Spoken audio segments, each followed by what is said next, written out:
सहनौ भुनक्तु सह वीर्यं करवावहे तेजस्विनावधीतमस्तु मा विद्विषावहे। ॐ शान्ति शान्ति शान्तिः।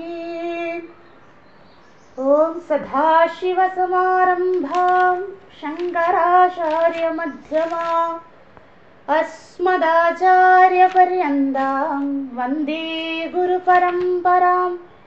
श्रुतिस्मृतिपुराणानाम् आलयं करुणालयं नमामि भगवत्पादं शङ्करं लोकशङ्करं। शङ्करं शङ्कराचार्यं केशवं बादरायणं सूत्रभाष्यकृतौ वन्दे भगवन्तौ पुनः पुनः। ईश्वरो गुरुरात्मेति मूर्तिभेदविभागिने व्योमवद्व्याप्तदेहाय दक्षिणामूर्तये नमः। सच्चिदानन्दरूपाय विश्वोत्पत्त्यादिहेतवे तापत्रयविनाशाय श्रीकृष्णाय वयं नुमः। ॐ नमो ब्रह्मादिभ्यो ब्रह्मविद्या संवृताय कर्तृभ्यो वंशऋषिभ्यो महद्भ्यो नमो गुरुभ्यः। सर्वोपप्लवरहितः प्रज्ञानघनः प्रत्यगर्थो ब्रह्मैवाहमस्मि। ॐ पूर्णमदः पूर्णमिदं पूर्णात् पूर्णमुदच्यते पूर्णस्य पूर्णमादाय पूर्णमेवावशिष्यते। ॐ शान्ति शान्ति शान्तिः। हरिः ओं श्रीगुरुभ्यो नमः। हरिः ओं। या साधकर्ക്കും പ്രണാമം. ഹരി ഓം നമോ നാരായണ. अथ शुक्लयजुर्वेदीय काण्वशाः बृहदारण्यक उपनिषत् द्वितीय अध्याय ब्रह्मविद्या प्रकरणं प्रथम ब्राह्मणं अजातशत्रु ब्राह्मणं. മന്ത്രം 18, 19 നമുക്ക് ഒരുമിച്ച് പാരായണം ചെയ്യാം. സഹ യത്ര ഏതത് സ്വപ്നഃ യയാ ചരതി തേഹ അസ്യ ലോകാഃ തത് ഉദ ഏവ മഹാരാജഃ ഭവതി ഉദ ഏവ മഹാബ്രാഹ്മണഃ ഉദ ഏവ ഉച്ചാവചം നിഗച്ഛതി. സഹ യഥാ മഹാരാജഃ ജാനപദാൻ ഗൃഹീത്വാ സ്വേ ജനപദേ യഥാ കാമം പരിവർത്തതേ एवं एव एषः एतत् प्राणान् गृहीत्वा स्वे शरीरे यथा कामं परिवर्तते. अधः यथा सुषुप्तो भवति यथा न कस्यचन वेद हिता नाम नाढ्यो द्वासप्ततिः सहस्राणि हृदयाद् पुरीतदम् अभिप्रतिष्ठन्ते ताभिः प्रत्यवसृप्य पुरीतति शेते. सह यथा कुमारो वा महाराजो वा महाब्राह्मणो वा अधिग्नीम् आनन्दस्य गत्वा शयित एवम् एव एषः एतत् शेते. ഓം നമഃ പരമർഷിഭ്യോ നമഃ പരമർഷിഭ്യോ നമഃ പരമർഷിഭ്യഃ. യാജ്ഞവൽക്യ മഹർഷിയുടെ പാദങ്ങളിൽ നമസ്കരിച്ചുകൊണ്ട് നമുക്ക് ആരംഭിക്കാം. അജാതശത്രു ബ്രാഹ്മണം സ്വപ്ന വിചാരം നമ്മൾ കണ്ടു. അതിനു മുമ്പ് സുഷുപ്തിയെക്കുറിച്ചൊരു ആമുഖമായിട്ട് 17ാമത്തെ മന്ത്രത്തിൽ അജാതശത്രു എന്ന ഗുരുനാഥൻ തന്നെ ചോദിച്ച ചോദ്യത്തിന് ഗാർഗ്യനോടായിക്കൊണ്ട് മറുപടി പറയുന്നത് നമ്മൾ കണ്ടു. അതിനുശേഷം സ്വപ്നത്തിനെ കുറിച്ച് കണ്ടു. സ്വപ്നത്തിൽ അനുഭവിക്കുന്നതൊക്കെ അവനവൻ്റെ തന്നെ ഈ ജന്മത്തെയോ അല്ലെങ്കിൽ മുജ്ജന്മങ്ങളുടെയോ ആയ കർമ്മഫലത്തിൻ്റെ പ്രതിഫലനമാണ്, അല്ലെങ്കിൽ വാസനകളുടെ പ്രതിഫലനമാണ് സ്വപ്നാവസ്ഥ എന്ന് അജാതശത്രു പറഞ്ഞു കൊടുത്തു. അതിനുശേഷം നമ്മൾ 19ാമത്തെ മന്ത്രത്തിലെത്തി. അതിനു മുമ്പ് പഠിച്ചതിൽ ഇമ്പോർട്ടൻ്റ് ആയിട്ടുള്ളത് സ്വപിതി നാമ. ആരാണോ ഗാഠനിദ്രയിൽ ആനന്ദം അനുഭവിക്കുന്ന ആ ജീവനെയെല്ലാം ശാസ്ത്രം വിളിക്കുന്ന പേരാണ് സ്വപിതി എന്ന്. അത് നമ്മൾ കണ്ടു. 19ാമത്തെ മന്ത്രത്തിൽ സുഷുപ്തി വിചാരം കണ്ടിന്യൂ ചെയ്യുകയാണ്. അതായത് 1ാമത്തെ ചോദ്യത്തിനുള്ള മറുപടി അജാതശത്രു തന്നെ വിവരിക്കുകയാണ്. ഇതാണ് ഗുരുവിൻ്റെ ലക്ഷണം. നമ്മൾ വീണ്ടും വീണ്ടും കാണണം. ഓൾറെഡി പറഞ്ഞതാണ് എന്താണ് സുഷുപ്തി, അല്ലെ? ആരാണോ ഗാഠനിദ്രയിൽ, അല്ലെ സംപ്രസാദനം എന്ന വാക്കൊക്കെ നമ്മൾ കണ്ടു. ആരാണോ സുഖമായി ഉറങ്ങുന്നത് അവർ പരമാത്മാവുമായി ഏകീഭവിക്കുന്നത് കൊണ്ടാണ്. അല്ലെങ്കിൽ സ്ഥൂല ശരീര അഭിമാനം ഒന്നും ഇല്ല, ഇന്ദ്രിയങ്ങളൊന്നും പ്രവർത്തിക്കാത്തത് കൊണ്ടാണ് നമ്മൾക്ക് സുഖമോ ദുഃഖമോ ഇല്ലാതെ ആനന്ദം അനുഭവിക്കാൻ സാധിക്കുന്നതെന്ന് ഓൾറെഡി പറഞ്ഞതാണ്. പക്ഷേ ഗുരു വീണ്ടും പറയുകയാണ്. എവിടെ? 19ാമത്തെ മന്ത്രത്തിൽ. അത് നമ്മൾ കണ്ടിരുന്നു. എല്ലാവരും എഴുതിയെടുത്തോന്നറിയില്ല. ഞാൻ ഒരുപാട് കൊട്ടേഷൻസ് ഇട്ടിട്ടുണ്ട്, ഒന്നുകൂടെ പറയാം.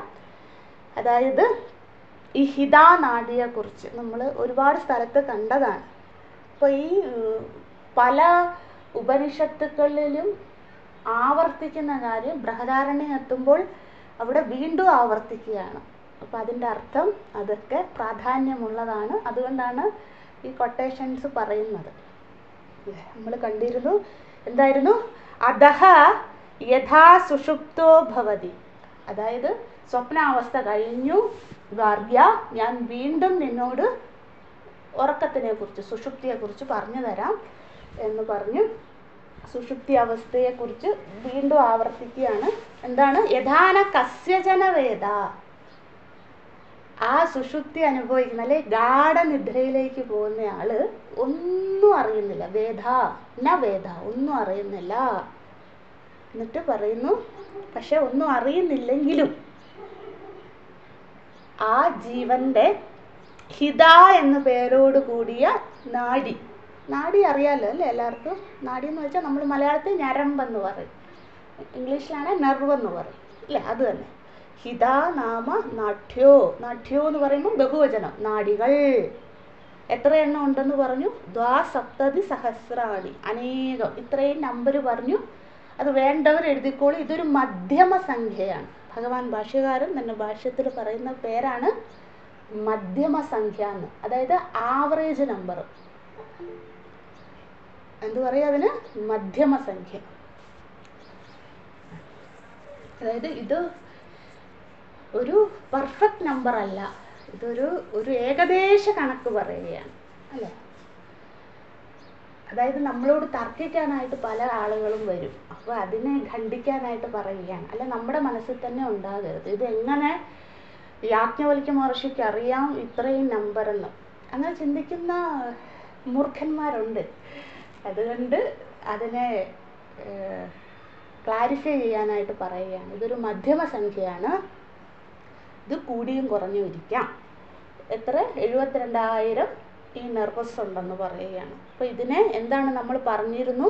ഇതൊരു ഹൃദയമാണ്. ഇതിൻ്റെ ആരംഭം ഹൃദയത്തിൽ നിന്നാണ് ഈ നാഡികൾ ശരീരത്തിൻ്റെ പല ഭാഗങ്ങളിലേക്കുമായി പോകുന്നത്. അതുകൊണ്ട് ഇതിനെ ഹൃദയാരംഭ ആയതുകൊണ്ട് ഇതിനെ എന്ത് വിളിച്ചു ശാസ്ത്രം? ഹിത എന്ന പേര് നമ്മൾ പലയിടത്തും കണ്ടു. ഇന്നലെ ഞാൻ പറഞ്ഞ കൊട്ടേഷൻ ശരിയായിരുന്നു, പക്ഷെ എനിക്ക് പെട്ടെന്നൊരു എന്തോ ഒരു കൺഫ്യൂഷൻ വന്നു. ഒന്നുകൂടെ പറയാം. മുണ്ടകോപനിഷത്ത് എല്ലാവരും എഴുതിയെന്ന് വിചാരിക്കുന്നു. 2:2:2:2:7:8. നിങ്ങളുടെ അടുത്ത് നമ്മൾ പണ്ട് ഒരു പുസ്തകം വാങ്ങാൻ പറഞ്ഞിരുന്നു, ദശോപനിഷത്ത് എന്ന് പറഞ്ഞു. അതായത് 10 ഉപനിഷത്തിൻ്റെയും രാമകൃഷ്ണ മഠം പ്രസിദ്ധീകരിച്ച. എല്ലാവരും വാങ്ങിച്ചോ എന്ന് എനിക്കറിയില്ല. അതായത് 10 ഉപനിഷത്തിൻ്റെയും മന്ത്രം മാത്രമായിട്ട്. അപ്പം അത് നോക്കിയാൽ മതി, എളുപ്പമാണ്. പക്ഷെ അതിലെ നമ്പർ ശരിയാണെന്ന് എനിക്കറിയില്ല കേട്ടോ. ഞാൻ സംസ്കൃതം നമ്മുടെ മൂലം മന്ത്രത്തിൻ്റെ നമ്പറാണ് പറയുന്നത്. ചിലപ്പോൾ നിങ്ങളുടെ പുസ്തകത്തിൽ അങ്ങോട്ടും ഇങ്ങോട്ടും മാറും. അതുകൊണ്ടാണ് മന്ത്രം കൂടെ വായിക്കുന്നത്. ദയവായിട്ട് സമയം കിട്ടുമ്പോൾ എടുത്ത് നോക്കണം ഞാൻ പറയുന്നത് ശരിയാണോ എന്ന്. 2, 2, 7, 8 2-ാം അധ്യായം 2-ാം മുണ്ടകം 7-ാമത്തെ മന്ത്രം 8-ാമത്തെ മന്ത്രം. 7-ാമത്തെ മന്ത്രം സർവജ്ഞ സർവവിദ് ഏഷ മഹിമാ ഭുവി ദിവ്യേ ബ്രഹ്മപുരേ ഹേഷ, അങ്ങനെ പറഞ്ഞു പോയി വന്നിട്ട് മനോമയ പ്രാണശരീര നേത പ്രതിഷ്ഠിത അന്നേ ഹൃദയം സന്നിധായ. ആ വാക്ക് കണ്ടോ? മുണ്ടകോപനിഷത്തുള്ളവരെടുക്കുക. ഹൃദയം സന്നിധായ എന്ന് വെച്ചാൽ എന്താണ്? ഹൃദയത്തിൽ നിന്നുമാണ് ഇതൊക്കെ. ഇവിടെ ഹൃദയത്തിലേക്കാണ് ഇത് സന്നിധിക്കുന്നത്. അതായത് എല്ലാ നാഡികളും എവിടുന്ന്? ഹൃദയമാണ് അതിൻ്റെ സെൻട്രൽ പോയിന്റ്. അവിടെ നമ്മൾ പഠിച്ചിരുന്നു ഹിത, അതുകൊണ്ട് ഇതിനെ ഹിത എന്ന് വിളിക്കുന്നു അല്ലേ. സൂക്ഷ്മമാണ് കേട്ടോ, ശ്രദ്ധിക്കണേ. അവിടെ നമ്മൾ കണ്ടു. അത് കഴിഞ്ഞ് എന്താണ്? അതിൻ്റെ തൊട്ട് താഴെ എന്നിട്ട് ഭിദ്യതേ ഹൃദയഗ്രന്ഥി എന്നുള്ള വളരെ ഫേമസ് ആയിട്ടുള്ള മന്ത്രം. ക്ഷീയന്തേ സർവസംശയാഹ, ആ മന്ത്രം അല്ലേ. അടുത്തത്, അതായത് ആരാണോ ശരീരബോധം ഉപേക്ഷിക്കുന്നത്, ഹിതാനാഡിയുമായിട്ടുള്ള ബന്ധം വിച്ഛേദിക്കുന്നത്, അവർ ജീവൻ മുക്തരെന്ന് പറഞ്ഞുണ്ട് നമ്മൾ അവിടെ പഠിച്ചത് അല്ലേ. അടുത്തത് കഠോപനിഷത്ത്. അടുത്തത് നമ്മൾ കണ്ടിരുന്നു. കഠോപനിഷത്തിൽ ഇതേ കാര്യം തന്നെ പഠിച്ചു. കഠോപനിഷത്ത് 2-ാം അധ്യായം 6-ാമത്തെ വല്ലി 16-ാമത്തെ മന്ത്രം. അവസാനം കഠോപനിഷത്ത് തീരുന്ന ഭാഗം എടുത്താൽ മതി. 2 അധ്യായം ആകെ ഉള്ളൂ. അതിൽ 2-ാം അധ്യായം 6-ാമത്തെ വല്ലി, ആകെ 6 വല്ലിയേ ഉള്ളൂ. 16-ാമത്തെ മന്ത്രം. ആകെ 18 മന്ത്രമേ ഉള്ളൂ. അതിൽ 16-ാമത്തെ മന്ത്രം എന്താണ് അല്ലേ? ശതം ചെയ്കാച്ച ഹൃദയസ്യ നാട്യ. കണ്ടോ? പുസ്തകം ഇല്ലാത്തവർ വെറുതെ കേട്ടിരുന്നാൽ മതി. ശതം ചൈകാശ ഹൃദയസ്യ നാട്യ, ഹൃദയത്തിൽ നിന്നും ആരംഭിക്കുന്ന നാഡികൾ. ശതം ചൈക, ആയിരക്കണക്കിന്. അവിടെ ഈ 72,000 എന്നുള്ള നമ്പറൊന്നും കഠോപനിഷത്തിൽ പറഞ്ഞില്ല. ആയിരക്കണക്കിന് ഒരു നമ്പറിലേക്കൊന്നും യമധർമ്മ രാജാവ് പോയില്ല. കാരണം ഉപനിഷത്ത് തീരുവാണ്. ഈ നമ്പറിനൊന്നും പ്രാധാന്യം കൊടുക്കുന്നില്ല അവിടെ അല്ലേ. അവിടെ തന്നെ അത് കഴിഞ്ഞു കണ്ടിരുന്നു. അങ്കുഷ്ടമാത്ര പുരുഷോ അന്തരാത്മ സദാ ജനാന ഹൃദയേ സന്നിവിഷ്ട. അവിടെയുണ്ട്, ഹൃദയത്തിലേക്ക് സന്നിവിഷ്ടം ചെയ്യുന്നു. അതിനെയാണ് ഹിത എന്ന് പറയുന്നത്. അവിടെയും നമ്മൾ കണ്ടതാണ്. ജസ്റ്റ് നമ്പർ എഴുതി വെച്ചോളൂ. സമയം കിട്ടുമ്പോൾ എടുത്ത് നോക്കുക പുസ്തകങ്ങൾ. ഇതാണ് മനനം. നമ്മൾ പണ്ട് പഠിച്ചത് വീണ്ടും വീണ്ടും റെഫർ ചെയ്യലാണ് മനനം. മനനം ചെയ്തില്ലെങ്കിൽ നമുക്ക് ഇത്രയും പഠിച്ചിട്ടും അനുഭവം ഉണ്ടാവില്ല. നമുക്ക് എത്തണ്ടേ കാരക ദൃഷ്ടിയിലേക്ക്? അതിനു വേണ്ടിയുള്ള അഭ്യാസമാണ് ഇതൊക്കെ. അടുത്തത് പ്രശ്നോപനിഷത്ത്. പ്രശ്നോപനിഷത്ത് 3-ാം പ്രശ്നം. പ്രശ്നോപനിഷത്ത് 3-ാം പ്രശ്നം. അവിടെയും എന്താണ്? 6-ാമത്തെ മന്ത്രം. അവിടെ 6-ാമത്തെ മന്ത്രം പ്രശ്നോപനിഷത്ത് ജസ്റ്റ് എഴുതി വെച്ചോളൂ. പ്രശ്നോപനിഷത്ത് 3-ാം പ്രശ്നം 6-ാം മന്ത്രം 3.6. ഹൃദി ഏഷ ആത്മാ അത്ര ഏതത് ഏകാദശം നാഡ്യാം താസാം ശതം ശതമേകൈസാം ദ്വാസപ്തതി. കണ്ടോ? ദ്വാസപ്തതി. അത് തന്നെ ഇവിടെ കണ്ടോ? ദ്വാസപ്തതി കറക്റ്റ് നമ്പർ അവർ രണ്ടുപേരും പറഞ്ഞു. പ്രശ്നോപനിഷത്ത് എന്താണ്? അഥർവണ വേദമാണ്. ഇതേതാണ് നമ്മൾ പഠിക്കുന്ന? ശുക്ലയജുർവേദമാണ്. ഉണ്ടോ? സെയിം കാര്യം പറയുകയാണ്. ദ്വാസപ്തതി പ്രതിശാഖാനാഡി സഹസ്രാണി ഭവതി ആസു. പ്രതിശാഖാനാഡി അതായത് ബ്രാഞ്ചായിട്ട് പോവാണെന്ന്. ഇന്റർ കണക്റ്റഡ് എന്ന് അതിൻ്റെ അർത്ഥം. ഇങ്ങനെ അവർ കണക്ട് ചെയ്ത് ഹൃദയത്തിൽ നിന്നും ആരംഭിച്ച് കണക്ട് ചെയ്ത് ശാഖകളും ഉപശാഖകളായിട്ട് എല്ലാ ശരീരഭാഗങ്ങളിലേക്കും ഈ നാഡികളും പ്രവർത്തിച്ചുകൊണ്ടേയിരിക്കും. നമ്മൾ സുഖമായി കിടന്നുറങ്ങുകയാണ്. അപ്പം എന്തിനു വേണ്ടി ഇതൊക്കെ പറയുന്നു? നമ്മൾ അതിൻ്റെ പ്രാധാന്യം മനസ്സിലാക്കണം. ഒരു ഞരമ്പിന് ഒരു ക്ഷതം പറ്റുമ്പോഴാണ് അതിൻ്റെ പ്രാധാന്യം നമ്മൾ മനസ്സിലാക്കുന്നത്, അല്ലേ? നമുക്ക് വെറുതെ കിട്ടുന്നതിനൊന്നും വിലയില്ല. പ്രത്യേകിച്ച് മനുഷ്യന് ജലം വെറുതെ കിട്ടുന്നു, വായു വെറുതെ കിട്ടുന്നു, സൂര്യപ്രകാശം വെറുതെ കിട്ടുന്നു. നമ്മൾ ആരെങ്കിലും ഓർക്കാറുണ്ടോ ഇതൊക്കെ? അപ്പം ഇവിടെ ആവർത്തിച്ച് പറയുന്നത് അത്രയും പ്രാധാന്യമുണ്ട്. ഓരോ ഞരമ്പും പ്രവർത്തിക്കുന്നത് പരമാത്മാവാണ് ഈ ശാഖോപശാഖകളിലൂടെയും വ്യാപിച്ചിരിക്കുന്നത്. 72,000 ആയിക്കോട്ടെ, അല്ലെ 10,000 ആയിക്കോട്ടെ, എത്ര ആയിക്കോട്ടെ, അതിലെല്ലാം വ്യാപിച്ചിരിക്കുന്നു. നമ്മൾ സുഖമായി ഉറങ്ങാണ്. അത് പ്രശ്നോപനിഷത്തിൽ നമ്മൾ കണ്ടിരുന്നു, അല്ലേ? അവിടെ കൗസല്യൻ എന്ന ശിഷ്യൻ വന്നിട്ട് പിപ്പലാദ മഹർഷിയോട് ചോദിക്കുന്ന അതാണ് മൂന്നാമത്തെ പ്രശ്നം. അടുത്തത് ചാന്തോഗ്യ ഉപനിഷത്ത് സാമവേദം. ചാന്തോഗ്യ ഉപനിഷത്ത് 8:6 8ാമത്തെ അധ്യായം. ചാന്തോഗ്യ ഉപനിഷത്ത് 8ാം അധ്യായം. 8ാം അധ്യായം എന്താണ്? നമ്മുടെ ആനന്ദവിദ്യ, ഭൂമവിദ്യ. അതായത് നാരദ മഹർഷി ശിഷ്യൻ, സനത്കുമാര മഹർഷി ഗുരു. അതാണ് ഭൂമവിദ്യ. അല്ല, അത് 7ാമത്തതാണ്. 8ാമത്തെ അധ്യായം, ക്ഷമിക്കുക, ചിദ്വിദ്യയാണ്. അതായത് ബ്രഹ്മാജി ഗുരുവും ഇന്ദ്രനും വിരോചനും ശിഷ്യനും. അതാണ് 8ാമത്തെ അധ്യായം. ക്ഷമിക്കുക, അങ്ങോട്ടും ഇങ്ങോട്ടും മാറിപ്പോയി 7 8. 8, 6, 6. 8ാം അധ്യായം, 6ാമത്തെ ഖണ്ഡം, 6ാമത്തെ മന്ത്രം. 8.6.6 എഴുതുക കേട്ടോ, നമ്പരെങ്കിലും എഴുതി വെക്കുക. അതിൽ അവസാനത്തെ മന്ത്രമാണ്. 6 മന്ത്രമേ ഉള്ളൂ. അവിടെയും കണ്ടോ, ശതം ചെയ്കാച്ച ഹൃദയസ്യ നാട്യ താസാമൂർധാനമഭിനിശ്രിതൈക. അവിടെയും കറക്റ്റായിട്ട് പറയുന്നുണ്ട്, ശതം ചെയ്കാച്ച ഹൃദയസ്യ നാട്യാന്ന്. അതായത് ഈ നമ്പർ നമ്മൾ കണ്ടില്ല, അത് തന്നെ അവിടെ കറക്റ്റ് 72,000 എന്ന് പറയുന്നില്ല. ശതം ചെയ്കാച്ച ഹൃദയസ്യ നാട്യ, 1000. ശതം ചെയ്കാച്ച എന്ന് വെച്ചാൽ എന്താണ്? 100 കണക്കിന് ഞരമ്പുകൾ ഹൃദയത്തിൽ നിന്നും ആരംഭിക്കുന്നു. ആ നാഡികൾ പോകുന്ന കണക്ക് പറയുന്നത്. അപ്പം ഇവിടെയൊക്കെ നമ്മൾ കണ്ടതാണ്. ഇവിടെ 1 മുണ്ടകം, 2 കഠം, 3 പ്രശ്നം, 4 ചാന്തോഗ്യ, 5 ബൃഹദാരണ്യകം. 5 ഉപനിഷത്തിലും ഇത് പറയുന്നുണ്ട്. അപ്പോൾ എന്തിനു വേണ്ടി വീണ്ടും വീണ്ടും പറയുന്നു? മനനം ചെയ്യണം. എങ്ങനെ? കൃതജ്ഞതയോടുകൂടി മനനം ചെയ്യണം. ഭഗവാനെ, എനിക്ക് സുഖമായി ഉറങ്ങുന്നുണ്ടല്ലോ, ഈ ഞരമ്പുകളിലൊക്കെ അങ്ങ് വ്യാപിച്ചിരിക്കുന്നത് കൊണ്ട്, അവയൊക്കെ പ്രവർത്തിക്കുന്നത് കൊണ്ടാണല്ലോ. നമ്മൾ റിലാക്സ് ആയിട്ട് കിടന്ന് എഴുന്നേൽക്കുമ്പോൾ എന്തൊരു ഫ്രഷാണല്ലേ? വളരെ ക്ഷീണിച്ച് കിടക്കുകയാണ് രാത്രിയിൽ. രാവിലെ എഴുന്നേൽക്കുമ്പോൾ ആ ക്ഷീണമൊക്കെ മാറും. കാരണം എന്താ? പ്രാണന് ഈ സർവ്വനാഡികളിലും വ്യാപിച്ച് അവയ്ക്ക് വേണ്ട ഊർജത്തിനെയൊക്കെ നൽകുകയാണ് ചെയ്യുന്നത്. ഇപ്പം നമ്മൾ സുഖം, ആനന്ദം അനുഭവിക്കുകയാണ് അവിടെ.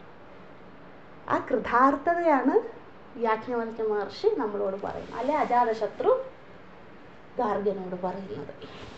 ഗാർഗ്യൻ ഇത്രയും പഠിച്ചിട്ടും അഹങ്കാരിയായത് എന്തുകൊണ്ടാ? അകൃതാർത്ഥത്വാത്, അല്ലേ? അകൃതാർത്ഥനായിരുന്നു. ഒന്നിനോടും ഒരു കൃതാർത്ഥതയുമില്ല. അത് അങ്ങനെയുള്ളവർ പഠിച്ചാലും എന്താണ്?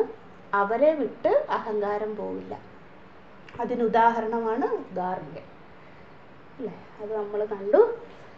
ഇതിൽ ഈ ശതം എന്ന് കണ്ടില്ലേ? നമ്മൾ 2-3 സ്ഥലത്ത് കഠോപനിഷത്തിലും ചാന്തോഗ്യത്തിലൊക്കെ ശതം ചെയ്യുക എന്ന് പറഞ്ഞില്ലേ? അതായത് 72,000 എന്നുള്ള കൃത്യം നമ്പർ പറയാതെ 100 കണക്കിനെന്ന് പറഞ്ഞില്ലേ? അതിന് കാരണം എന്തെന്ന് വെച്ചാൽ, ഭഗവാൻ ശങ്കരാചാര്യസ്വാമികൾ ഭാഷ്യത്തിൽ പറയുന്നു, 101 നാഡികളാണ് പ്രധാന നാഡികളെന്ന്.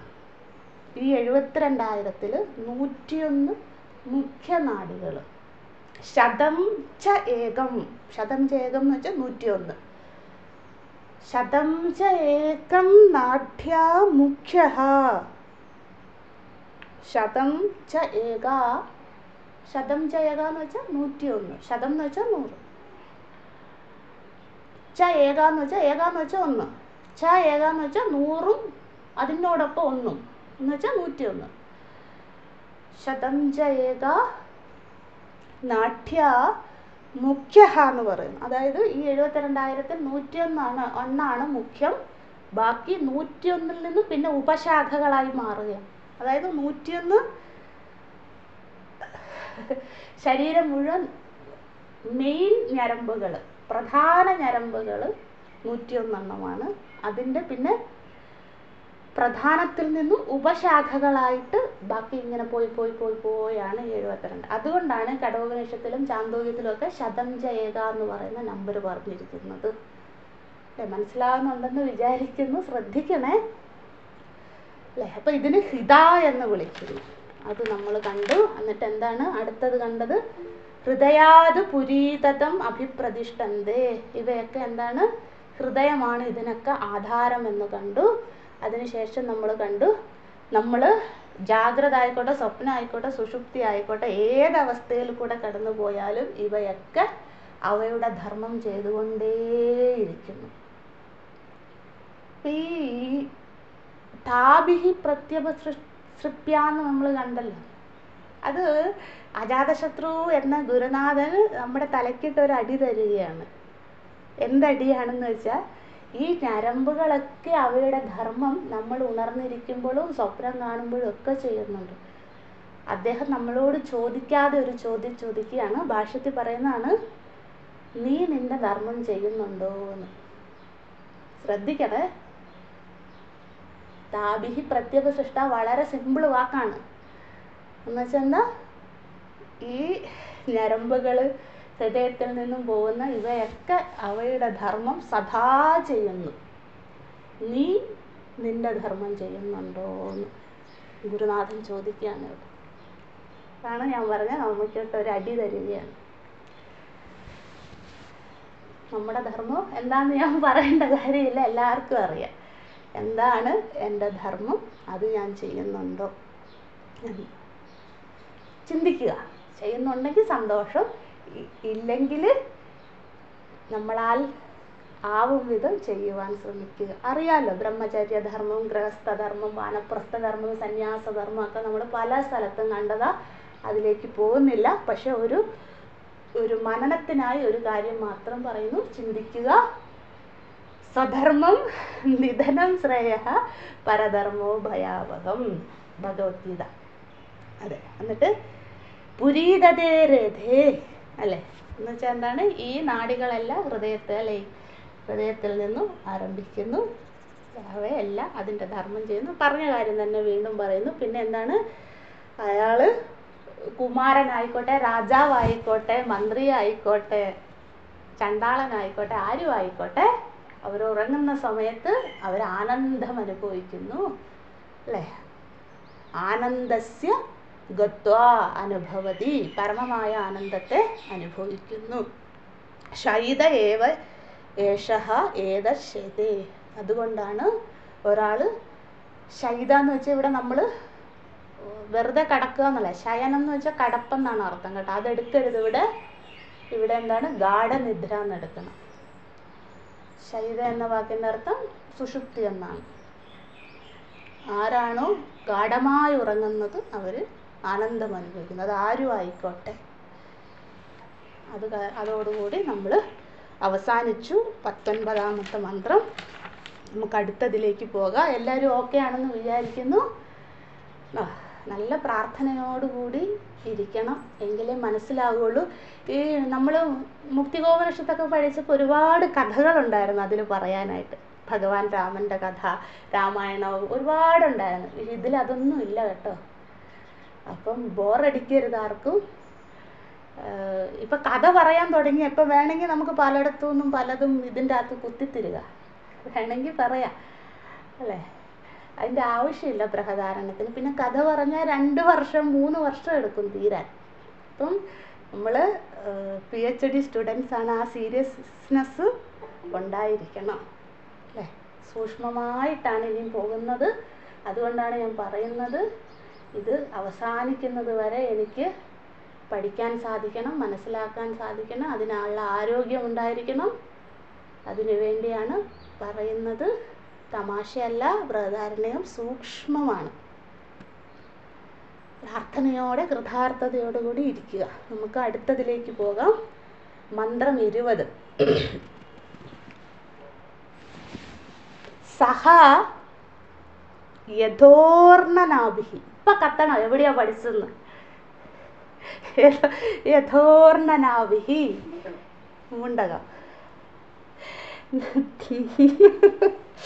യഥോർണനാഭിഹി തന്തുനാം ഉച്ചരേത്. തന്തുനാം ഉച്ചരേത്. സഹ യഥോർണനാഭിഹി കഴിഞ്ഞ് കോമയുണ്ട് കേട്ടോ. സഹ യഥോർണനാഭിഹി കോമ തന്തുനാം ഉച്ചരേത് കോമ യഥാ അഗ്നേ. അഗ്നേഹേ വിസർഗമുണ്ട്. അഗ്നേഹേ കോമ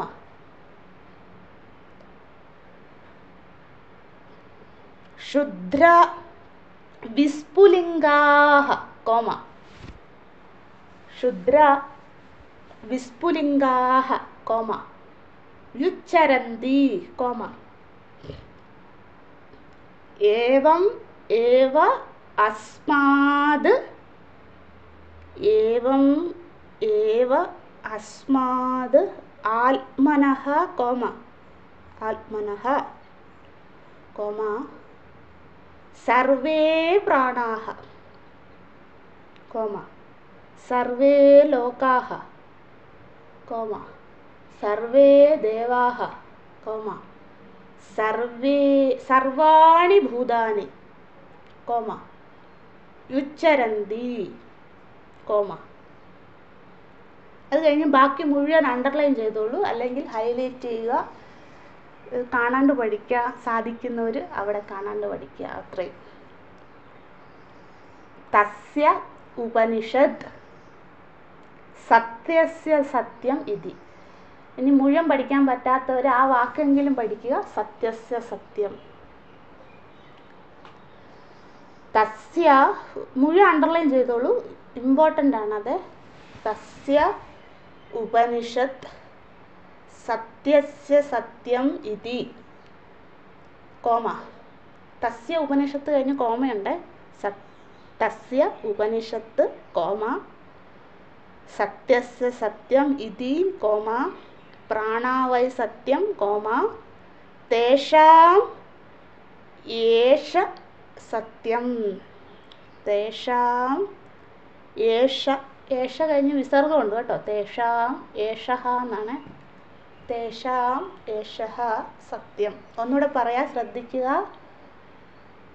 സഹ യഥോർണനാഭിഹി കോമ തന്തുനാം ഉച്ചരേത് കോമ യഥാ അഗ്നേഹേ കോമ ക്ഷുദ്രാ വിസ്ഫുലിംഗാഃ കോമ യുച്ചരന്തി കോമ ഏവമേവ അസ്മാദ് ആത്മനഃ കോമ സർവേ പ്രാണാഃ കോമ സർവേ ലോകാഃ കോമ സർവേ ദേവാഃ കോമ സർവാണി ഭൂതാനി കോമ യുച്ചരന്തി കോമ തസ്യ ഉപനിഷദ് കോമ സത്യസ്യ സത്യമിതി കോമ പ്രാണാവൈ സത്യം കോമ തേഷാം ഏഷഃ സത്യം.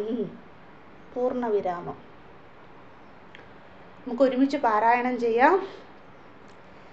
സഹയതോർണനാഭിഹി തന്തുനാം ഉച്ചരേത് യഥാ അഗ്നേഹി ക്ഷുദ്രാ വിസ്ഫുലിംഗാഃ വ്യുച്ചരന്തി ഏവമേവ അസ്മാദ് ആത്മനഃ സർവേ പ്രാണാഃ സർവേ ലോകാഃ സർവേ ദേവാഃ സർവാണി ഭൂതാനി വ്യുച്ചരന്തി തസ്യ ഉപനിഷത്ത് സത്യസ്യ സത്യമിതി പ്രാണാവൈ സത്യം തേഷാം ഏഷഃ സത്യം.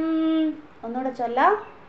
സഹയഥോർണനാഭിഹി തന്തുനാമുച്ചരേത് യഥാ അഗ്നേഹി ക്ഷുദ്രാ വിസ്ഫുലിംഗാഃ യുച്ചരന്തി ഏവമേവ അസ്മാദ് ആത്മനഃ സർവേ പ്രാണാഃ സർവേ ലോകാഃ സർവേ ദേവാഹ സർവാണി ഭൂതാനി യുച്ചരന്തി തസ്യ ഉപനിഷത് സത്യസ്യ സത്യമിതി പ്രാണാവൈ സത്യം തേഷാം ഏഷഃ സത്യം. അജാതശത്രു എന്ന ഗുരുനാഥൻ ഗാർഗ്യനോടുള്ള ഉപദേശം അവസാനിപ്പിക്കുകയാണ് 20ാമത്തെ മന്ത്രത്തിൽ. എഴുതിക്കോളൂ, ഇത് ചോദ്യം നമ്പർ 2ന്റെ ഉത്തരമാണ്. ക്വസ്റ്റ്യൻ നമ്പർ 2, മന്ത്രം 16, 16. ക്വസ്റ്റ്യൻ നമ്പർ 2, മന്ത്രം 16, ആൻസർ അല്ലേ. അതായത് ഷോഡശ മന്ത്രം ചോദ്യം 2 ഉത്തരം. ക്വസ്റ്റ്യൻ നമ്പർ 2 എന്താണ്? എഴുതിക്കോളൂ. കുതഹ, കുതഹ വിസർഗമുണ്ട്. കുതഹ ഏതത്, ഏതത് ജീവഹ അല്ലെ ജീവാത്മാനഹ എന്ന് എഴുതാം കേട്ടോ. ജീവഹ അല്ലെ ജീവാത്മാനഹ. കുതഹ ഏതത് ജീവഹ സുഷുപ്തി അനന്തരം, സുഷുപ്തി അനന്തരം. കുതഹ ഏതത് ജീവഹ സുഷുപ്തി അനന്തരം ആഗാത് ഇതി, എന്നിട്ട് ക്വസ്റ്റ്യൻ മാർക്ക് ഇടുക. ആഗാത് ഇതി ക്വസ്റ്റ്യൻ മാർക്ക്. എന്താണ് അതിൻ്റെ അർത്ഥം? എവിടെ നിന്നാണ്? കുതഹ ഏതഹ, ഫ്രം വേർ, എവിടെ നിന്നാണ്? ജീവഹ അതായത് ജീവാത്മാവ്, സുഷുപ്തി അനന്തരം സുഷുപ്തിക്ക് ശേഷം, നന്നായി ഉറങ്ങിയതിന് ശേഷം, ആഗാതിഥി എവിടെ നിന്നാണ് വരുന്നത്? ഇതായിരുന്നു അജാതശത്രു ഗാർഗ്യനോട് ചോദിച്ച 2ാമത്തെ ചോദ്യം. ആ ചോദ്യത്തിനും ഗാർഗ്യൻ ഉത്തരം അറിയില്ല, തല താഴ്ത്തിയിരിക്കുകയായിരുന്നു അല്ലേ. ആ ചിത്രം ഉണ്ടല്ലോ അല്ലേ എല്ലാവരുടെയും മനസ്സിൽ, ആ ഭാവന ഉണ്ടല്ലോ, ഇവർ തമ്മിലുള്ള സംവാദം. കാശി രാജ്യത്തേക്ക് ഗാർഗ്യൻ വരുന്നത് ഗർവത്തോടുകൂടി, പശുവിനെ കൊടുക്കുന്നൊക്കെ ആ കഥയൊക്കെ ഓർമ്മയുണ്ടല്ലോ അല്ലേ, മറക്കരുത്. അപ്പോൾ അവസാനം എന്താണ്? എവിടെ നിന്നാണ് സുഷുപ്തി അനന്തരം ജീവാത്മാവ് മടങ്ങി വരുന്നത് എന്ന ചോദ്യം ആയിരുന്നു. അതിനുള്ള ഉത്തരമാണ് അജാതശത്രു തന്നെ പറയുകയാണ്. സഹ, മന്ത്രത്തിലേക്ക് വരാം. സഹ യഥാ, ഈ യഥാ എന്നുള്ള വാക്ക് ആദ്യം പറയണേ അന്വയിക്കുമ്പോൾ. യഥാ എന്നത് ഫസ്റ്റ്, അത് കഴിഞ്ഞാണ് സഹ. ഇത് അന്വയം ഇങ്ങനെയാണ്. യഥാ എന്ന് വെച്ചാൽ എഴുതിക്കോളൂ, യഥാ ദൃഷ്ടാന്തേ. യഥാ എന്ന വാക്കിൻ്റെ അർത്ഥം എന്താ? യഥാ ദൃഷ്ടാന്തേ. ഇനി ദൃഷ്ടാന്തം തുടങ്ങുകയാണ്. ദൃഷ്ടാന്തം അറിയാലോ, ഉദാഹരണം. യഥാ ദൃഷ്ടാന്തേ, അതായത് ഞാനിവിടെ ഉദാഹരണം പറയാൻ പോവുകയാണ്. ആരോടായിക്കൊണ്ട്? സഹ അവനോടായിക്കൊണ്ട്. ആരോട്? ഇവിടെ ഗാർഗ്യനോടായിക്കൊണ്ട് അജാതശത്രു ഉത്തരം പറയാൻ പോവുകയാണ് ദൃഷ്ടാന്തത്തിലൂടെ, ഉദാഹരണത്തിലൂടെ. ഇനി എന്താണ് ഉദാഹരണം? ഊർണനാഭിഹി, യഥാ ഊർണനാഭിഹി തന്തുനാം ഉച്ചരേത്. അത് എഴുതിക്കോളൂ. മുണ്ടകോപനിഷത്ത് 1:1:7, 1.1.7. 1:1:7 മുണ്ടകം. മുണ്ടകോപനിഷത്ത് 1-ാം മുണ്ടകം 1-ാം ഖണ്ഡം 7-ാം മന്ത്രം അല്ലേ. യഥോർണനാഭിസൃജതേ ഗൃഹ്ണതേ ച യഥാ പൃഥിവ്യാം ഓഷധയഃ സംഭവന്തി യഥാ സദഃ പുരുഷത് കേശലോമാനി തഥാക്ഷരാ സംഭവതീക വിശ്വം. ആദ്യം തന്നെ മുണ്ടകം തുടങ്ങുമ്പോഴേ നമ്മൾ പഠിച്ചതാണ്. അതായത് 3 ഉദാഹരണങ്ങളാണ് പറഞ്ഞത്. അതിൽ 1 മാത്രമേ യാജ്ഞവൽക്യ മഹർഷി മുണ്ടകത്തിൽ നിന്നും പ്രാധാരണത്തിലേക്ക് എടുത്തുള്ളൂ. മുണ്ടകത്തിൽ എന്തൊക്കെ ഉദാഹരണം നമ്മൾ പഠിച്ചിരുന്നു? അതായത് ചിലന്തി തൻ്റെ ദേഹത്ത് നിന്ന് തന്നെ പശ എടുത്തിട്ട് ആ പശ കൊണ്ട് ചിലന്തി വല ഉണ്ടാക്കുന്നു. അത് 1-ാമത്തെ ഉദാഹരണം അല്ലേ. 2-ാമത്തെ ഉദാഹരണം മുണ്ടകത്തിൽ പഠിച്ചത് അല്ലേ. മനനം ചെയ്യണം കേട്ടോ, അതിങ്ങനെ നടന്നുകൊണ്ടിരിക്കണം ബാക്ക്ഗ്രൗണ്ടിൽ. അതിനു വേണ്ടിയാണ് പറയണത്, അല്ലെങ്കിൽ കാര്യമില്ല. അതുകൊണ്ട് എല്ലാവരും മനനം ചെയ്യുക. മനനം ചെയ്യാൻ എനിക്കറിയില്ല എന്ന് ഇനി ആരും പറയരുത്. ഇതാണ് മനനം. എന്താണ്? ഒന്നാമത് ചിലന്തിയുടെ ഉദാഹരണം. പിന്നെ എന്താണ്? പൃഥിവ്യാമോഷധയ സംഭവന്തി. ഭൂമി പിളർന്നിട്ട്, മണ്ണ് പിളർന്ന് അതിൽ നിന്നും അങ്കുരം, വൃക്ഷം പൊട്ടിമുളച്ചുണ്ടാകുന്നത്, അല്ലേ? ഭൂമിക്കടിയിൽ നിന്നും പൊട്ടിമുളച്ച് വരുന്നത്. അത് രണ്ടാമത്തെ ഉദാഹരണം. പിന്നെ എന്താണ്? പുരുഷാത് കേശലോമാനി. പുരുഷന്റെ മനുഷ്യന്റെ തലയിൽ നിന്നും, അല്ലേ? തലയിൽ നിന്ന് തലയോട്ടി ഇങ്ങനെ വരുമല്ലേ, അല്ലേ? കേശലോമാനി. കേശം തലനാര് ഇങ്ങനെ പൊട്ടിമുളച്ച് വരുന്നത്. 3 ഉദാഹരണങ്ങൾ. അതുപോലെയാണ് പരമാത്മാവ്. ഇതൊക്കെ സ്പോണ്ടേനിയസ് ആയിട്ട് നടക്കുകയാണ്, നമ്മളാരും പറഞ്ഞിട്ടല്ല, അല്ലേ? ചിലന്തിയുടെ ഉള്ളിൽ തന്നെ ആ പശയുണ്ട്, ചിലന്തിക്ക് കൂട് കെട്ടാനുള്ള, അല്ലേ? അത് ഉള്ളതാണ്. അതുപോലെ തന്നെ പരമാത്മാവിൻ്റെ ഉള്ളിൽ നിന്നാണ് സംഭവതീഹ വിശ്വം, ഈ ബ്രഹ്മാണ്ടം മുഴുവൻ ഉത്ഭവിച്ചെന്നുള്ള ഉദാഹരണം മുണ്ടകോപനിഷത്ത് 1.1.7.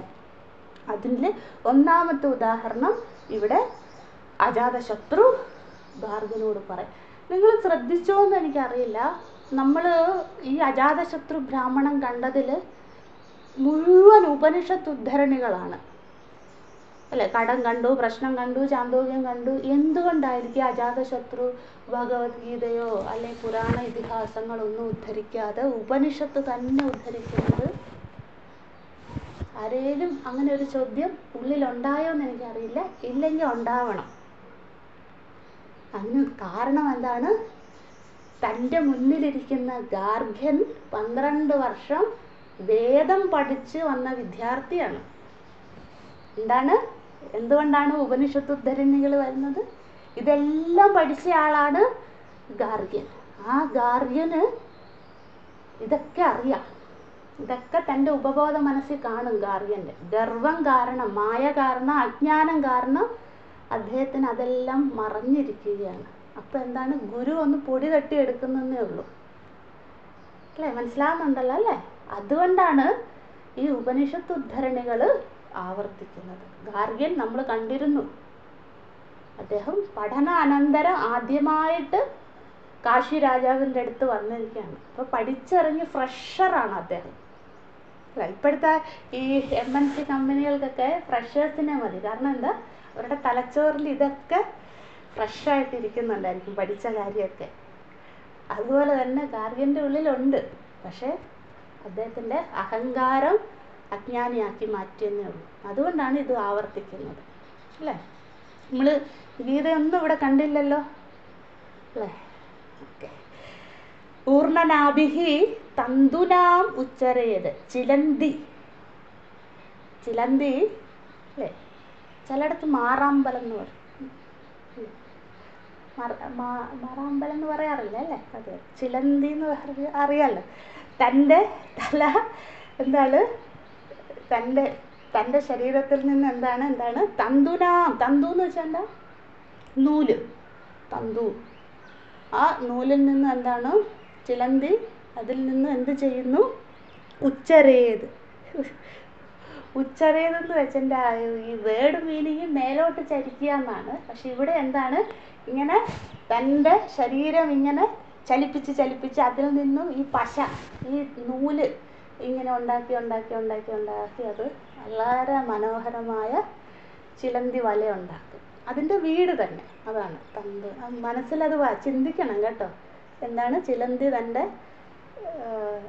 ശരീരത്തിൽ നിന്ന് തന്നെ തന്തു ഉണ്ടാക്കി ആ തന്തു അതിൻ്റെ സ്വഗ്രഹമാക്കി മാറ്റുന്നു. അടുത്തത് യഥാ അഗ്നേ ശുദ്ര. അടുത്ത ഉദാഹരണമാണ്. അതാണ് യഥാ ദൃഷ്ടാന്തം എന്ന് പറഞ്ഞു. അപ്പോൾ ഒന്നാമത്തെ ദൃഷ്ടാന്തം പറഞ്ഞു, ഇനി രണ്ടാമത്തെ ദൃഷ്ടാന്തം.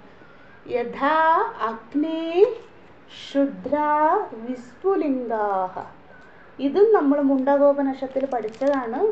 വിസ്ഫുലിംഗാഹ എന്നുള്ള വാക്ക്, അല്ലേ? ആ ഉദാഹരണവും പഠിച്ചതാണ്.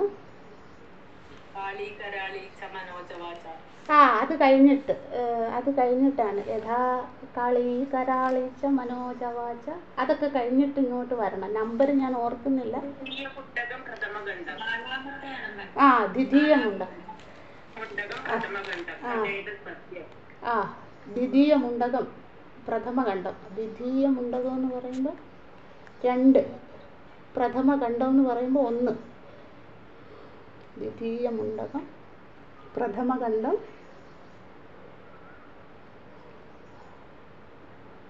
മന്ത്രം ഏതാണ്? ദിവ്യോ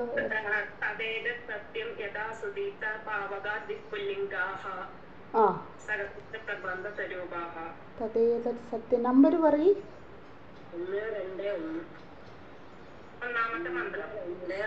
ആ 1, 2 അല്ല എഴുതി. അല്ല 2, 1, 1. എല്ലാവരും എഴുതിക്കോളൂ. 2, 1. രണ്ടാം മുണ്ടകം, 1-ാം ഖണ്ഡം, 1-ാം മന്ത്രം. 2.1.1.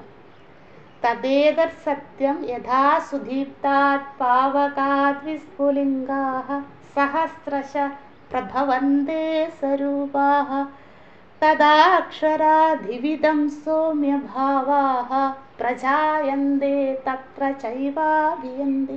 ഇത്രയേ ഉള്ളൂ. മന്ത്രം ഓർക്കുന്നില്ലെങ്കിൽ ഇത് ഓർത്താൽ മതി. ഒരു വലിയ അഗ്നികുണ്ഡം, അതായത് നമ്മളവിടെ കണ്ടിരുന്നു, നമ്മൾ ചവറെല്ലാം കൂടെ കൂട്ടിയിട്ട് കത്തിക്കുക. ആ ഉദാഹരണം അത് ഓർത്താൽ മതി. നമ്മൾ ഇത് കത്തിക്കില്ലേ, ചവറ് കച്ചറ കത്തിക്കില്ലേ, അപ്പോൾ അതെല്ലാം കൂടെ കൂട്ടിയിട്ട് കത്തിക്കുമ്പോഴും അതിൽ നിന്നും വിസ്ഫുലിംഗങ്ങൾ, ആ തീനാളത്തിൽ നിന്നും സഹസ്രശ ആയിരക്കണക്കിന് ഈ തീപ്പൊരികൾ, അതാണ് സഹസ്രശ പ്രഭവന്തി എന്ന് വെച്ചാൽ. ആയിരക്കണക്കിന്, 1000 ഇല്ലെന്ന് വേണ്ട. നമ്മൾ ഇവിടെ ഒരു നമ്പറിലേക്കൊന്നും ആരും വളരെ മ്ലേച്ഛമായി ചിന്തിക്കരുത്. നമ്പറൊന്നും നമ്മളെ സംബന്ധിച്ച് ഇമ്പോർട്ടൻ്റ് അല്ല. എത്രയോ 100 കണക്കിന് അതിൽ നിന്ന് തീപ്പൊരികൾ വരുന്നത്. അതൊക്കെ എന്താണ്? ഈ അഗ്നിയുടെ 100 രൂപങ്ങളാണെന്ന്. അതുപോലെയാണ് പരമാത്മാവാകുന്ന വലിയ അഗ്നികുണ്ഡത്തിൽ നിന്നും ഉണ്ടായിരിക്കുന്ന തീനാളങ്ങളാണ്, തീപ്പൊരികളാണ് സർവ്വജീവാത്മ. അപ്പോൾ നമ്മളെ ചവറെല്ലാം കൂടെ കൂട്ടിയിട്ട് അഗ്നി കത്തിച്ചാലേ തീപ്പൊരി ഉണ്ടാവുകയുള്ളൂ. അതായത് പരമാത്മാവ് സൃഷ്ടി നടത്തിയത് കൊണ്ട് അതിൽ നിന്നുമാണ് എല്ലാം ഉണ്ടായിരിക്കുന്നത്. അത് നമ്മൾ പഠിച്ചത് മുണ്ടകം 2.1.1 മുണ്ടകോപനിഷത്ത് 2.1.1. അത് തന്നെ ഇവിടെ പറയുന്നു. യഥാ അഗ്നേഃ ക്ഷുദ്രാ വിസ്ഫുലിംഗാഃ യുച്ചരന്തി. യുച്ചരന്തി എന്ന വാക്കിൻ്റെ അർത്ഥം എഴുതിക്കോളൂ. ഉത്പത്യതേ, ഉണ്ടായി, ഉത്പത്യതേ. യുച്ചരന്തി എന്നുള്ള വാക്ക് നമുക്കത്ര ഫെമിലിയർ അല്ല, അതുകൊണ്ട് ഇത് എഴുതിക്കോളൂ. ഉത്പത്യതേ, ഉണ്ടായി, ഉത്പത്യതേ. ഈ ബൃഹദാരണ്യത്തിൻ്റെ ഒരു ശൈലി നമ്മൾ മറ്റു ഉപനിഷത്തിൽ കണ്ട വാക്കുകളില്ല ഇവിടെ. പുതിയ വാക്കുകളാണ്. അതുകൊണ്ടാണ് മന്ത്രം ഇച്ചിരി വലുതായിട്ട് വരുന്നത്. നമുക്ക് പാരായണം ചെയ്യാനും കുറച്ച് പ്രയാസമാണ്, മറ്റതുപോലെ അല്ല. പക്ഷെ കാര്യമൊക്കെ അത് തന്നെയാണ്. പക്ഷെ പുതിയ വാക്കുകൾ യാജ്ഞവൽക്യ മഹർഷി ഇൻട്രൊഡ്യൂസ് ചെയ്യുന്നേ ഉള്ളൂ ഇവിടെ. അപ്പോൾ ഉച്ചരന്തി എന്ന് വെച്ചാൽ എന്താണ്? ഉത്പത്യത. യഥാ അഗ്നേഃ ക്ഷുദ്രാ വിസ്ഫുലിംഗാഃ ഉച്ചരന്തി എന്ന് വെച്ചാൽ എന്താണ്? അഗ്നിയിൽ നിന്നും തീപ്പൊരികൾ ഉണ്ടാകുന്നത്, അല്ലേ? സ്പാർക്ക്. നമ്മളിപ്പം വിഷുവിനൊക്കെ ഇത് കത്തിച്ചില്ലേ, നമ്മൾ കമ്പിത്തിരിയൊക്കെ കത്തിക്കില്ല അല്ലേ? അതിൽ നിന്ന് എത്ര തരം തീപ്പൊരികളാണ് അല്ലേ, എത്ര ഇത് വരുന്നത്. അത് തന്നെ ഓർത്താൽ മതി. എന്നിട്ട് പറയുന്നു ഏവമേവ. അടുത്ത വാക്ക് ഏവമേവ എന്ന് വെച്ച് എഴുതിക്കോളൂ. യഥാ ദൃഷ്ടാന്തേ. ഏതൊക്കെയാണ് ദൃഷ്ടാന്തങ്ങൾ? 1, ചിലന്തി തൻ്റെ ശരീരത്തിൽ നിന്ന് തന്നെ ചിലന്തി വല ഉണ്ടാക്കുന്നത്. അതിൻ്റെ ഉള്ളിൽ തന്നെ ഉണ്ട് ആ വല നെയ്യുവാനുള്ള പശ, അതിൻ്റെ ഉള്ളിൽ തന്നെ ഉണ്ട്. അതുപോലെ അഗ്നിയിൽ നിന്നും തീപ്പൊരികൾ, തീനാളങ്ങൾ ഉണ്ടാകുന്നത്. അത് അഗ്നിയിൽ നിന്നും വ്യത്യസ്തമല്ല. ചെറിയ ചെറിയ തീപ്പൊരികളും അതും അഗ്നിയുടെ ചെറിയ രൂപമാണ് അല്ലേ? അത് തന്നെ. അതുപോലെ യഥാ ദൃഷ്ടാന്തേ ഏവമേവ, അതുപോലെ സിമിലർലി, ഏവമേവ എന്ന് വെച്ചാൽ സിമിലർലി, ഈ ദൃഷ്ടാന്തം പോലെ അസ്മാത് ആത്മനഃ സർവേ പ്രാണാഹ. അസ്മാത് ആത്മനഃ എന്ന് വെച്ചാൽ എന്താ? ഈ പരമാത്മാവിൽ. ആത്മനഃ എന്ന് വെച്ചാൽ ഇവിടെ പരമാത്മനഃ. ആത്മനഃ എന്ന വാക്കിന്റെ അർത്ഥം പരമാത്മനഃ, ഈ പരമാത്മാവിൽ നിന്നും സർവേ പ്രാണാഹ, സർവ പ്രാണികളും, പ്രാണി എന്ന് വെച്ചാൽ എന്താ? ജീവാത്മാ. സർവ ജീവാത്മാക്കളും, സർവേ ലോകാഹ, എല്ലാ ലോകങ്ങളും, 14 ലോകങ്ങളും അല്ലെ? ഭൂർഭുവ സുവ മഹഃ ജനഃ തപഃ സത്യം, പിന്നെ താഴേക്കുള്ള അധോലോകങ്ങൾ, അധല പിതല സുതല തലാതല രസാതല പാതാളം, അങ്ങനെയുള്ള 14 ലോകങ്ങളും, സർവേ ദേവാഹ, എല്ലാ ദേവാഹ എന്ന് വെച്ചാൽ എഴുതിക്കോളൂ, ദേവതാഹ, എല്ലാ ദേവതകളും, ഇന്ദ്രൻ വരുണൻ അഗ്നി ഇത്യാദി ഇത്യാദി സർവദേവതകളും, സർവാണി ഭൂതാനി എന്നുവെച്ചാൽ സർവഭൂതരാശികളും. ഇവിടെ ഭൂതാനി എന്ന് വെച്ചാൽ എഴുതിക്കോളൂ, പഞ്ചമഹാഭൂതാനി. ഭൂതാനി എന്ന് വെച്ചാൽ പഞ്ചമഹാഭൂതാനി, 5 ഭൂതങ്ങളും, സർവേ ഭൂതാഹ, ആകാശം വായു അഗ്നി ജലം പൃഥിവി, ഇതാണല്ലോ പഞ്ചമഹാഭൂതം. അവയെല്ലാം ഉച്ചരന്തി, ഉച്ചരന്തി എന്ന് വെച്ചാൽ എന്താണ്? ഉത്പത്യതേ, ഉണ്ടായി അല്ലേ? ബാക്കി നമുക്ക് നാളെ പഠിക്കാം. ഇപ്പോൾ ഒന്നുകൂടെ പറയാം. മന്ത്രം 20 നമ്മൾ പകുതി വരെ ആയുള്ളൂ. എന്താണ് പറഞ്ഞത്? അല്ലയോ ഗാർഗ്യ, നമ്മുടെ മനസ്സിൽ അത് ചിന്തിക്കുക. നിങ്ങൾ പുസ്തകമൊക്കെ അടച്ചു വെച്ചോളൂ, മനസ്സിൽ മനനം ചെയ്യുക. എന്താണ് പഠിച്ചത്? അജാതശത്രു ഗാർഗ്യനോട് പറയുകയാണ്, അല്ലയോ ഗാർഗ്യ, എങ്ങനെയാണോ ആ ചിലന്തി തൻ്റെ ശരീരത്തിൽ നിന്നും, മനസ്സിൽ വരണം കേട്ടോ, മറക്കരുത് ഈ ഉദാഹരണം. കാരണം എന്താ? നമ്മൾ യാത്ര ചെയ്യുമ്പോഴോ എവിടെയെങ്കിലും ഒക്കെ ഇത് കാണും ജീവിതത്തിൽ. അപ്പം നമ്മളിത് ഉപനിഷത്തുമായിട്ട് കണക്ട് ചെയ്ത് മനനം ചെയ്യണം. അതാണ് മനനം, അല്ലാണ്ട് പുസ്തകത്തിൽ പഠിക്കുന്നതല്ല. ജീവിതവുമായിട്ട് കണക്ട് ചെയ്യുക. അപ്പം എന്താണ് അജാതശത്രു പറയുന്നത്?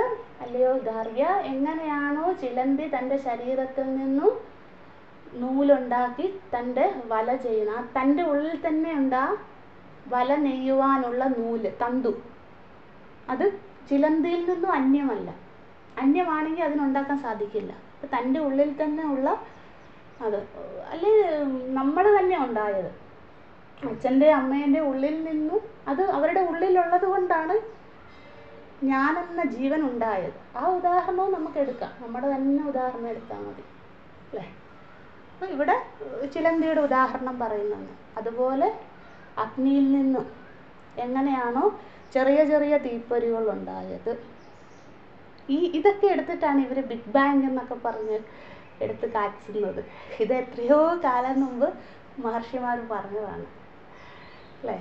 ഉദാഹരണമായിട്ട് പറഞ്ഞു. അതുപോലെ ആ അഗ്നിയിൽ നിന്നും വ്യത്യസ്തമല്ല ചെറിയ ചെറിയ തീനാളങ്ങൾ. അതുപോലെ തന്നെയാണ് പരമാത്മാവ്, തന്നിൽ നിന്നുമാണ് എല്ലാ ജീവനങ്ങളെയും പ്രാണികളെയും സർവ്വലോകങ്ങളെയും സർവ്വദേവതകളെയും ആകാശം വായു ഇത്യാദി സർവ മഹാഭൂതങ്ങളെയും സൃഷ്ടിച്ചിരിക്കുന്നത്. ഇത് സത്യമാണ് എന്ന് അടുത്തത് പറയുകയാണ്. ഇതിൽ അപ്പുറത്തൊരു സത്യം എനിക്ക് പറയാനില്ല എന്നാണ് അജാതശത്രു പറഞ്ഞിട്ട് ഇത് അവസാനിപ്പിക്കുന്നത്. അങ്ങനെ ഗാർഗ്യൻ തൻ്റെ തെറ്റ് മനസ്സിലാക്കും. ഇതൊക്കെ ഞാൻ പഠിച്ചതാണ്, പക്ഷേ എനിക്കിതൊന്നും മനസ്സിലായില്ലല്ലോ, എൻ്റെ അഹങ്കാരം കൊണ്ടല്ലേ എന്ന് ഗാർഗ്യന് മനസ്സിലാകും. അങ്ങനെ ഗാർഗ്യൻ തൻ്റെ തെറ്റ് തിരുത്തി ബ്രഹ്മവിദ്യ അധികാരിയായി മാറുകയാണ്. അങ്ങനെ ഇത് അവസാനിക്കും. ബാക്കി നമുക്ക് നാളെ കാണാം. ഓം നമോ ബ്രഹ്മാദിഭ്യോ ബ്രഹ്മവിദ്യാ സംവൃതായ കർത്തൃഭ്യോ വംശഋഷിഭ്യോ മഹദ്ഭ്യോ നമോ ഗുരുഭ്യഃ. സർവോപപ്ലവരഹിതഃ പ്രജ്ഞാനഘനഃ പ്രത്യഗർത്ഥോ ബ്രഹ്മൈവാഹമസ്മി. ഓം പൂർണ്ണമദഃ പൂർണ്ണമിദം പൂർണ്ണാത് പൂർണ്ണമുദച്യതേ പൂർണ്ണസ്യ പൂർണ്ണമാദായ പൂർണ്ണമേവാവശിഷ്യതേ. ഓം ശാന്തി ശാന്തി ശാന്തിഃ. ഹരി ഓം. ശ്രീ ഗുരുഭ്യോ നമഃ. ഹരി ഓം.